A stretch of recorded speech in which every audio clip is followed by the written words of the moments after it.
when we design a storefront, we try to make it like the most unique and the best looking for the best conversion.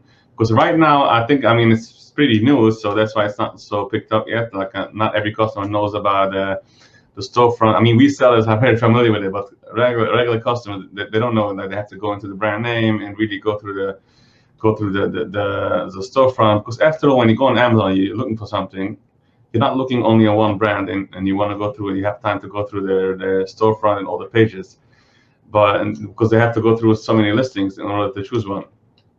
But the storefront is more like it has many benefits besides of that, which is basically if let's say you decide you want to go to this with this brand, but you still need like one more push. So if you see like a brand has like a beautiful storefront, you know that this is a real established brand, and you can trust them because they put in a lot of work and effort to make it look good.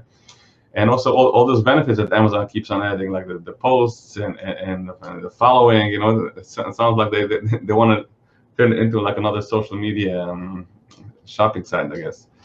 So that I guess in the long term it's probably going to be more popular in this, but I guess it's growing, it's building up.